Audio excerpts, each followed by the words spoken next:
Hello and welcome to Film Bite. I'm Kyle Markwalter, and I'm really excited because today I'm going to bring you a review of an adaptation of the H.P. Lovecraft short story, The Color Out of Space. The adaptation is called Color Out of Space.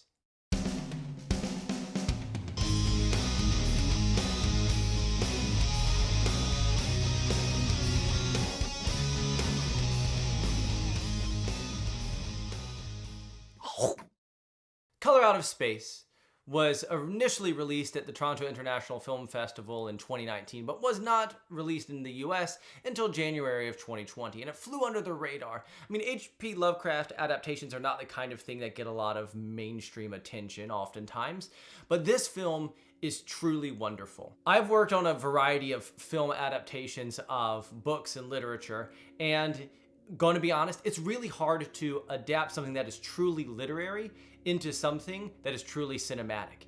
Oftentimes the things that make something a wonderful piece of literature actually make it difficult to do on screen. Literature relies on words and these connections that words can make and the internal processes of thinking and reflection, where cinema operates a lot more viscerally. But Richard Stanley, the director, has done an amazing job of adapting H.P. Lovecraft into a film. The story, Color Out of Space, follows the Gardner family who lives way out in the forest, a secluded farmhouse out in the forest in the northeast somewhere, outside of Arkham. The Gardner family, the father played by Nicolas Cage, the mother played by Jolie Richardson, have 3 kids. They live out on this farm when one night a meteorite lands in their front yard, accompanied by a purple glow.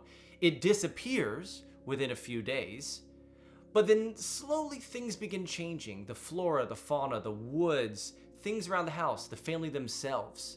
And it is left to the family, a squatter who lives on their property, Ezra, played by Tommy Chong, and a hydrologist named Ward, played by Elliot Knight, to figure out what is going on. As the menace rises, the people involved become more and more desperate. Now, one of the brilliant things about this adaptation is Richard Stanley's ability to take the text and rework it into its 21st century setting. He's gleaned little beautiful elements from the story and allowed them to live in this updated tale of this 21st century family kind of living off the grid. H.P. Lovecraft is difficult because a lot of the writing and the description of the horror is so amorphous and vague. There's a logic to it, but part of the horror is the lack of logic and the lack of understanding. And Stanley allows his film to maintain that wonderful balance. It is atmospheric, it is horrifying, it gets under your skin, it is, yes, very visual, but refrains from being too specific in a way that is so in keeping with the tone of Lovecraft's short story. The actors also do a really great job. Nicolas Cage balances the acting skills that he actually does have, that I think we often forget about, with the sort of gonzo weird nature that Cage can bring to a role. But the young actors also do a really great job of playing into this family, the ties that are there, the antagonism that's there, but also the love that's there as this family deals with these horrific events. It is also very wonderful visually. Color-wise and special effects-wise, Stanley has, read into the text the things he needs to and brought them to life in such a visual way that just is engrossing and riveting the whole time.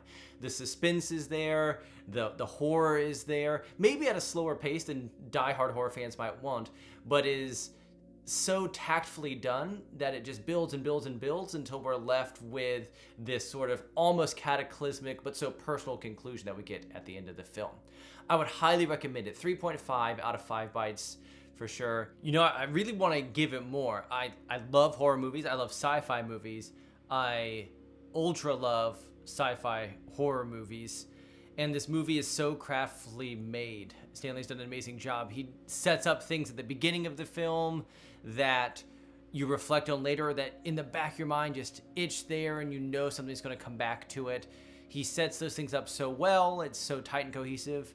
But there's a few moments of character logic that break down a little bit that keeps me from inching up to that 4 out of 5 bites mark. All around, though, definitely worth a watch. A little graphic at times, but one of the most engaging and engrossing horror experiences I've had in the past couple months. I would highly recommend Color Out of Space. Thank you for watching Film Bite. Please make sure you subscribe to my channel and check out my other videos. Once again, I'm Kyle Markwalter. See you again next time.